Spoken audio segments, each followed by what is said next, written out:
It came! What? It came. What came? It was coming, and now it came. What came, babe? What? This!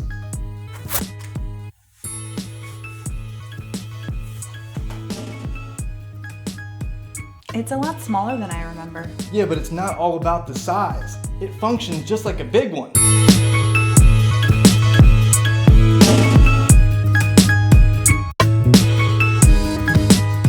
The iPhone SE, or the iPhone Small Edition as I like to call it, is a direct replacement to the iPhone 5 and 5S in every way, shape, and form. If you've ever unboxed an Apple product, then you practically have unboxed them all.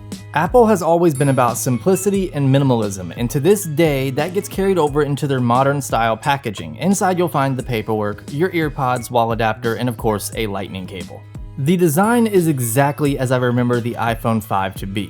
From the position of the power button at the top, the design of the bottom portion speaker and mic grills, to the circular volume up and down buttons. The design is reminiscent to what I feel is the best iPhone design yet. The backside of the phone doesn't have any ugly antenna lines like the 6 series started. Instead, this was the design that combined glass with metal, giving you the best of the iPhone 4 and iPhone 6. Plus, there's no protruding camera, something else that came with the 6 series design. Truthfully, I prefer unique looking stuff anyway, so either way, it's getting covered. Hey, babe. I think I'm ready. Are you sure? Yeah. Do you have any protection? Okay. It's a slick wrap.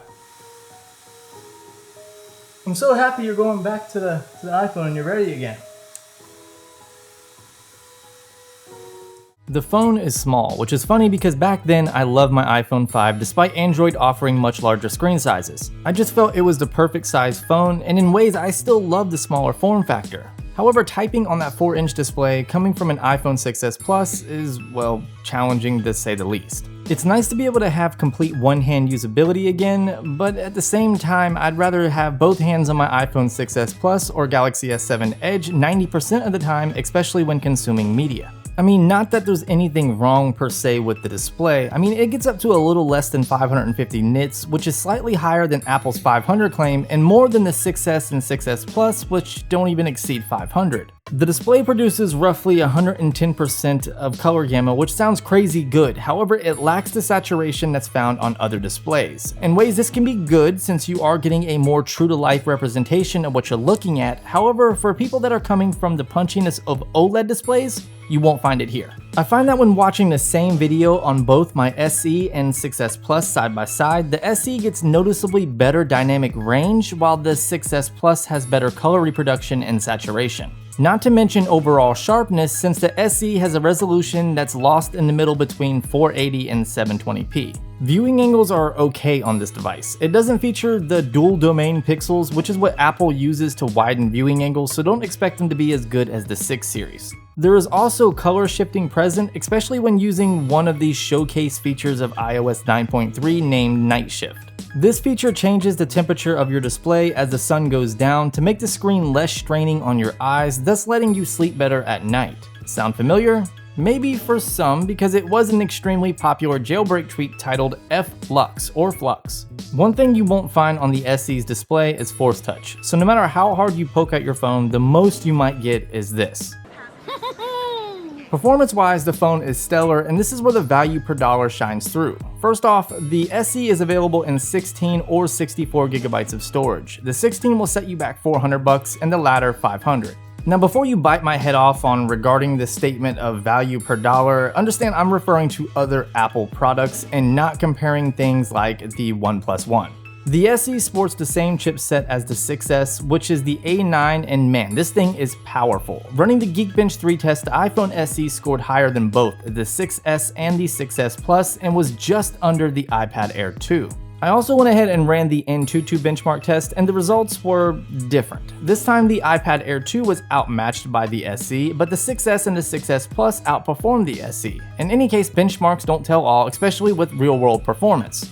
If you're a fan of iOS and Apple devices as a whole, you're going to love the fluidity and the responsiveness of the SE. Everything runs just like a four-legged Forrest Gump, even during the most graphically intense games. There was no significant overheating on the back, though it does get warm the harder and longer you play depending on the amount of power the app is consuming. The battery on the SE is a 1624 mAh battery, and though it's not mind-blowing like the 6 Plus or the 6S Plus, it's decent for its size. I'm averaging between 7 to 8 hours of usage daily, which equates to screen on time for Android. To me, this is acceptable considering it lasts me all day long.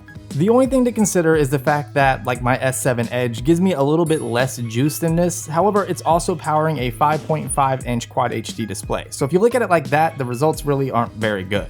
In terms of software, it's iOS. There really isn't anything worth mentioning right now regarding iOS since none of the features are unique to this phone. While the SE does have an improved Touch ID sensor, it does not feature Apple Pay.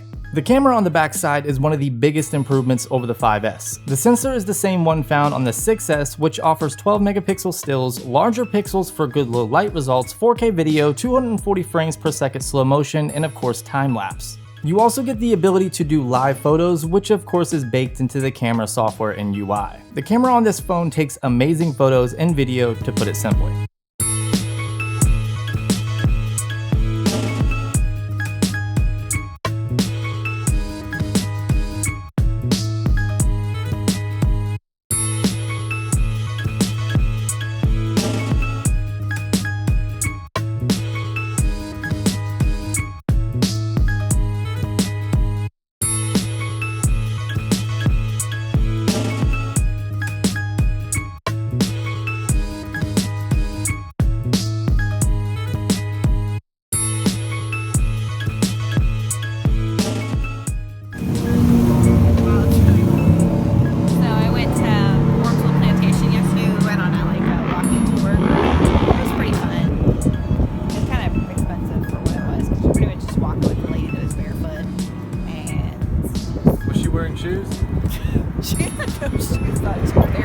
The front side, however, did not really see much of an improvement. It still sits at about 1.2 megapixels, it still produces usable images in well-lit areas, but lacks the details and sharpness of the front-facing cameras found on the 6S and 6S Plus. To wrap it up, the iPhone SE is a great offering from Apple. Many people will say it's a pointless phone, however I know several people that love their iPhone 5S and refuse to let it go for the larger size 6S because of the form factor. For that reason, the SE was made, and it's nearly the perfect upgrade for them, offering amazing specs at a somewhat reasonable price for an off-contract purchase. Anyways guys, I hope you enjoyed the video. Be sure to like, share, sub, follow. Don't be a menace to South Central while drinking your juice in the hood. And of course, I'll talk to you in the next one. Be easy.